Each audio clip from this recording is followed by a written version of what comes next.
আপনাদের স্বাগত জানাই আমি আমার রাজনৈতিক বিশ্লেষণ শুনবার জন্যে। নতুন বন্দোবস্ত শব্দ দুটো শুনলেই যেন একটা আশার আলো জ্বলে ওঠে। মনে হয় বাংলাদেশের রাজনীতির দীর্ঘ এক অন্ধকার অধ্যায় পেরিয়ে আমরা বুঝি একটা নতুন সূর্যের দিকে এগিয়ে যাচ্ছি। 2024 সালের গণ অভ্যুত্থানের পর ঠিক এই ভাবনাটাই পুষ্টি পেয়েছিল কোটি মানুষের হৃদয়ে। ছাত্র জনতার ক্ষোভের বিস্ফোরণ, নারীদের সোচ্চার উপস্থিতি, সাংবাদিক ও শিক্ষক সমাজের সমর্থন সব মিলিয়ে মনে হয়েছিল বাংলাদেশের রাজনীতিতে একটা নতুন অধ্যায় শুরু হতে চলেছে। কিন্তু এক বছরের ব্যবধানে সেই সম্ভাবনা আর বাস্তবতার ব্যবধানের যে কত গভীর তা আজ স্পষ্ট হয়ে গেছে।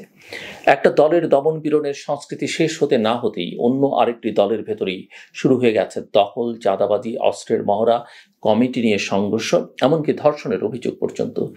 বিএনপি এবং তাদের অঙ্গ সংগঠনের বহু নেতাকর্মী দলের নাম ভাঙিয়ে অপরাধে জড়িয়ে পড়ছেন। কারো বিরুদ্ধে অভিযোগ উঠছে চাঁদাবাজির, কেউ মারপিটে জড়াচ্ছেন, কেউ আবার কমিটি নিয়ে রক্তক্ষয়ী সংঘর্ষে লিপ্ত হচ্ছেন। এসব ঘটনা আবারও সামাজিক মাধ্যমে ভাইরাল হচ্ছে, যার ফলে পুরো দলকে বিব্রত হতে হচ্ছে। অথচ এর মধ্যে বেশিরভাগ ঘটনাতেই যেসব ব্যক্তি জড়িত তারা অনেকেই নব্য বিএনপি বা হাইব্রিড নামধারী বলে পরিচিত। বিএনপির হাইকমান্ড বলছে তারা জিরো টলারেন্স নীতিতে আছে, তারা অপরাধীদের বিরুদ্ধে ব্যবস্থা নিচ্ছে, বহু জনকে বহিষ্কার বা শোকজ করা হয়েছে, এমনকি নিজ দলের নেতাকর্মীদের বিরুদ্ধেও মামলা করা হচ্ছে। কিন্তু বাস্তব অভিজ্ঞতা বলছে ভিন্ন কথা। যাদের বহিষ্কার করা হচ্ছে, কিছুদিন পর দেখা যাচ্ছে তাদের বহিষ্কারাদেশ প্রত্যাহার করে নেওয়া হয়েছে। তারা আবার পদে ফিরছেন, দলে দাপটের সঙ্গে ঘুরে বেড়াচ্ছেন। ফরিদপুর, চট্টগ্রাম, ঢাকা, নাটোর, গাজীপুর, পাবনা, লালমনিরহাট সব জায়গা থেকেই এমন খবর আসছে যে বহিষ্কৃত নেতাকর্মীরা আবার পুরনো রূপে ফিরে এসছেন। কেউ কেউ আবার বলছেন বহিষ্কার বা শোকজ আসলে আইওয়াশ, জনগণকে দেখাবার জন্য কাগজে কলমে শুদ্ধি অভিযান চলছে, বাস্তবে সব আগের মতোই। এই অবস্থায় দলীয় শৃঙ্খলা প্রশ্নবিদ্ধ হয়েছে। বিএনপির কর্মীরা এখন বলছেন দলে থাকার জন্য দরকার ত্যাগ নয়, দরকার দখলদারিত্বের সক্ষমতা। যে যত ভয়ঙ্কর, যে যত লোক জমায়েত করতে পারে সেই দলের ভেতরে গুরুত্ব পায়। সেই সঙ্গে আসছে অর্থের ভূমিকা, দলীয় পদ পদবি, বাণিজ্য, প্রার্থিতা নিয়ে দর কষাকষি আর দলের ভেতরকার তোলাবাজি সংস্কৃতি, এসব মিলিয়ে বিএনপি তার কাঙ্ক্ষিত বিশ্বাসযোগ্যতা হারাতে বসেছে। শুধু বিএনপি নয়, একই অবস্থা দেখা যাচ্ছে নবগঠিত জাতীয় নাগরিক পার্টি এনসিপিতেও। মাত্র 4 মাসেই 4 কেন্দ্রীয় নেতাকে শোকজ করতে হয়েছে, একজনকে সাময়িক অব্যাহতি দিতে হয়েছে। শৃঙ্খলার নামে তদন্ত চলছে, ব্যাখ্যা চাওয়া হচ্ছে, তবে কোনো চূড়ান্ত ব্যবস্থা নেই। বরং ভুল স্বীকার করলেই যেন সব মাপ।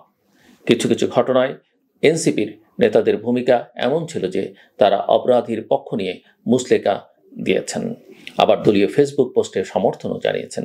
অথচ মুখে বলছেন বৈষম্য বিরোধী ছাত্র আন্দোলনের সঙ্গে আমাদের সম্পর্ক নেই। এটি যেমন দ্বিচারিতা তেমনি দুর্বলতা। আর এখানেই এসে প্রশ্নটা আরো বড় হয়ে দাঁড়ায়, এই নতুন বন্দোবস্তের কথা কি শুধুই স্লোগান? যেখানে শুধু পুরনো রীতি, পুরনো ধ্যান ধারণার পুনরাবৃত্তি চলছে, সেখানে নতুন বন্দোবস্ত কিভাবে সম্ভব? আমরা যারা নতুন রাজনীতির স্বপ্ন দেখি তারা চাই যে প্রার্থী নির্বাচিত হবেন যোগ্যতা দিয়ে, চুক্তি দিয়ে, পরিকল্পনার বাস্তবতায়। অথচ এখনো আমাদের দেশে দেখা যায় নির্বাচনের মানে হচ্ছে পেশি শক্তির মহড়া, পোস্টার ব্যানারের হুমড়ি খেয়ে পড়া, শোডাউন, চাটুকারিতা, কাদা ছোড়াছড়ি। সম্প্রতি ইশরাক হোসেন মেয়র হিসেবে দায়িত্ব গ্রহণের দাবিতে সিটি কর্পোরেশন অবরোধ করেছেন। অথচ তার প্রতিদ্বন্দ্বী দলের ভেতরে কে কে আছেন, কি পরিকল্পনা আছে তা নিয়ে কোনো টেলিভিশনে বিতর্ক হয়নি, জনগণ জানতে পারেনি কিছুই। এই দেশেই যদি কোনো নির্বাচন প্রক্রিয়া এমন হতো যেখানে 5 জন মেয়র প্রার্থী একটি টেলিভিশন স্টুডিওতে বসে নিজের পরিকল্পনা তুলে ধরতেন, জনগণ চোখের সামনে দেখত চুক্তির লড়াই, তাহলে কেমন হতো?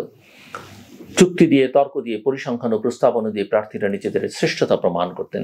জনগণ সেই আলোচনা দেখেই সিদ্ধান্ত নিত কে তাদের মেয়র হবেন। কোনো মিছিল নয়, কোনো গুজব নয়, কোনো পেশি নয়, শুধু তথ্য, যুক্তি আর সাহসের লড়াই। এটাই হতো নতুন বন্দোবস্ত। নিউ ইয়র্কে, লন্ডনে, প্যারিসে, এমনকি দক্ষিণ কোরিয়ার অনেক শহরে এই সংস্কৃতি চালু আছে। প্রার্থীরা একে অপরের বিরুদ্ধে না গিয়ে মুখোমুখি হন চুক্তির মাধ্যমে। তারা গণমাধ্যমে নিজেদের উন্মুক্ত করেন, ভোটারদের চোখে চোখ রেখে কথা বলেন, প্রশ্নের মুখোমুখি হন, প্রতিপক্ষের কঠিন বক্তব্যের জবাব দেন। আর বাংলাদেশের নির্বাচন মানেই এখনো ভয়, রক্তপাত, সংঘর্ষ, হত্যা। ভোট কেন্দ্র রক্ষা করতে গিয়ে কেউ প্রাণ হারায়, কেউ বাড়িঘর ছাড়ে, কেউ নিজের দলের প্রতিপক্ষের মুখে খুশি মারে। আমরা এই সংস্কৃতি থেকে বের হতে পারছি না, কারণ আমাদের রাজনীতির মূল চালিকা শক্তি এখনো পরিবর্তিত হয়নি। নির্বাচনের সংস্কার, শৃঙ্খলার সংস্কার, নেতৃত্ব নির্বাচনের সংস্কার কোনোটাই সঠিকভাবে প্রতিষ্ঠিত হয়নি, বরং বলা যায় এই সংস্কারকে নিজের প্রয়োজনে ব্যবহার করা হচ্ছে। যে যত কাজের তাকে বহিষ্কারের পরও আবার দলে ফিরিয়ে আনা হচ্ছে। চট্টগ্রাম থেকে ঢাকা, ভোলা থেকে ফরিদপুর, এই পুনর্বহালের সংস্কৃতি এখন নতুন এক অনৈতিক স্বাভাবিকতায় রূপ নিচ্ছে।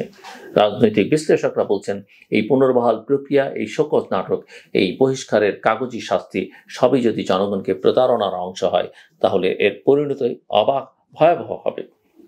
মানুষ রাজনীতি থেকে মুখ ফিরিয়ে নেবে, নতুন প্রজন্ম নেতৃত্বে আসবে না, আদর্শের প্রতি শ্রদ্ধা হারিয়ে যাবে। আমরা চাই সত্যিকারের শুদ্ধি, দল থেকে বহিষ্কার মানি দল থেকে বিচ্ছিন্নতা, এমন দৃষ্টান্ত তৈরি করতে হবে। প্রার্থিতা পেতে হলে নিজ দলের ভেতরে গণতান্ত্রিক ভোট বা কমপক্ষে উন্মুক্ত বিতর্কে অংশগ্রহণ করতে হবে। এই সংস্কৃতি চালু করতে হবে। যুক্তি ও প্রশ্নের মুখোমুখি দাঁড়াতে হবে। এটাই হতে হবে যোগ্যতার মানদণ্ড।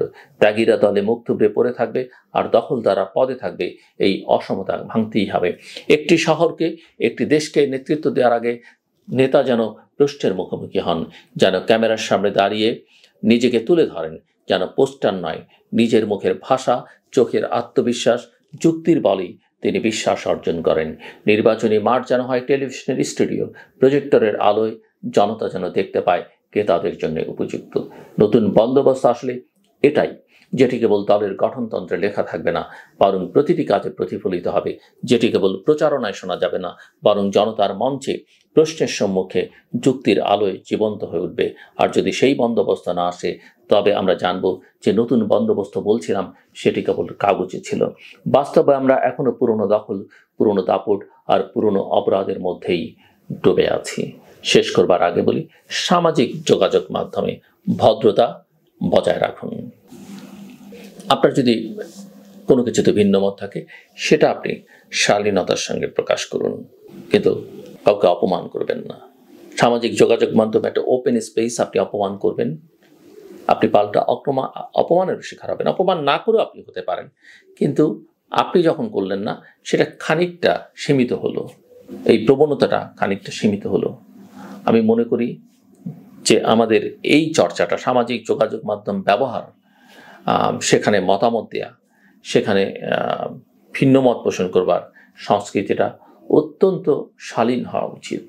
সামাজিক যোগাযোগ মাধ্যমে আপনি যুক্তিতর্কের খেলায় লিপ্ত হতে পারেন, তথ্যপাত্র দিয়ে ফাইট করতে পারেন, এটা আপনাকে এনরিচ করবে, আপনার যার সঙ্গে বিতর্কে জড়াচ্ছেন তাকেও হয়তো সমৃদ্ধ করবে, কিন্তু নোংরামিটা সামাজিক যোগাযোগ মাধ্যম থেকে পরিহার করতে হবে। আপনার কথায়, আপনার আচরণে, আপনার প্রকাশে শালীনতা থাকে, এটাই হোক পরিবর্তনের সূচনা। আমার কথা শুনবার জন্য ধন্যবাদ। আপনাদের সবার জন্য শুভকামনা।